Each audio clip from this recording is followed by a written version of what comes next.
नमस्कार, आपके साथ में रोहित कुमार। आप न्यूज फॉर नेशन पर। बिहार में 5 सीटों पर वोट डाले जा रहे हैं। चौथे चरण के तहत आज मतदान बिहार में हो रहे हैं और बड़ी बात यह है कि करीब 6 घंटे का वक्त गुजर चुका है और इसके आंकड़े सामने आ गए।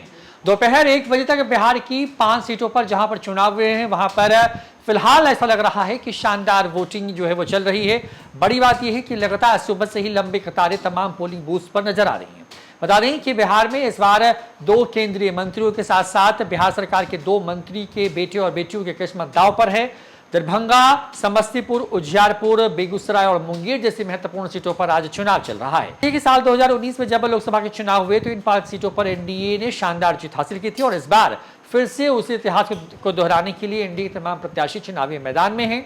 आंकड़ा निर्वाचन आयोग की तरफ से जारी किया गया, जिसके तहत बिहार की 5 सीटों पर जहां पर सुबह से वोटिंग हो रही है उसके हिसाब से दरभंगा में 33.13%, उजियारपुर 34.90%, समस्तीपुर में 36.28%, बेगूसराय में 33.02% और मुंगेर में 35.09% जो है वो वोटिंग हुई है। ओवरऑल वोटिंग परसेंटेज की अगर बात करें तो 34.44% वोटिंग हुई है। सबसे ज्यादा वोटिंग इन 5 सीटों में समस्तीपुर और उसके बाद मुंगेर में हो रही है, जहां पर यह आंकड़ा 35 के ऊपर जा चुका है, जबकि उजियारपुर भी लगभग 35% के आसपास में यहां पर मतदान हो चुका है। सबसे कम जहां पर वोटिंग दिख रही है वो सीट बेगूसराय और दरभंगा की है।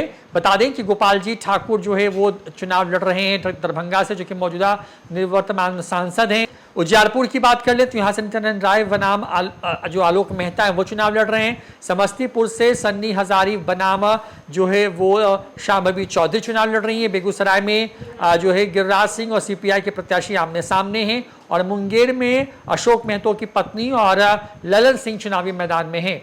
बिहार में पिछले क्योंकि आज चौथा चरण है और जब ये चरण संपन्न हो जाएंगे तो बिहार में करीब करीब आधी सीटों पर चुनाव संपन्न हो जाएंगे। बड़ी बात यह कि वक्त भी आधा गुजर चुका है और जिस तरीके की रफ्तार दिख रही है दोपहर के 1 बजे तक, उसके हिसाब से लग रहा है कि वोटिंग रफ्तार जो है अमूमन जिस तरह की रफ्तार रहती है वही है। हालांकि अभी भी बेगूसराय के साथ साथ दरभंगा है, वहां पर पोलिंग परसेंटेज कम है। बिहार में क्योंकि जो चुनाव हो चुके हैं पहले, दूसरे, तीसरे चरण में, तो पहले और दूसरे चरण में बेहद निराशाजनक आंकड़े सामने आए थे वोटिंग परसेंटेज के मामले में, जब वह बहुत कम वोटिंग हुई थी। लेकिन जब चरण गुजरता चला गया और तीसरे चरण के बाद से इसने रफ्तार पकड़ी है, क्योंकि जैसे जैसे हर 2 घंटे के बाद निर्वाचन आयोग की तरफ से आंकड़े जारी हो रहे हैं, हम आप तक पहुंचा रहे हैं। बड़ी बात यह है कि आज एक तरफ जहां पर बिहार की इन 5 सीटों पर चुनाव चल रहा है, वोटिंग हो रही है, उसी दौरान बिहार में प्रधानमंत्री नरेंद्र मोदी 2 दिवसीय प्रवास के दूसरे दिन जो है 3 बड़े कार्यक्रमों को संबोधित कर रहे हैं या कर चुके हैं, जिसमें से हाजीपुर के बाद जो है वो मुजफ्फरपुर और उसके बाद जो है वो शामिल है सारण की सीट। उसके बाद प्रधानमंत्री नरेंद्र मोदी का रोड शो है वाराणसी में, वहां पर भी जबरदस्त तैयारियां हैं क्योंकि नॉमिनेशन करना है प्रधानमंत्री मोदी को कल वहां पर। और इसके ठीक पहले एक तरफ जहां तेजस्वी यादव, मुकेश सहनी जैसे महागठबंधन के जो बड़े नेता हैं उन्होंने मोर्चा संभाल रखा है, तो दूसरी तरफ की अगर बात कर ले तो यहाँ पर भी शानदार तरीके से जो है बीजेपी के जो बड़े नेता हैं वो चुनावी अभियान में लगे हुए हैं और धीरे धीरे करके जो वोटिंग परसेंटेज है वो बढ़ता जा रहा है।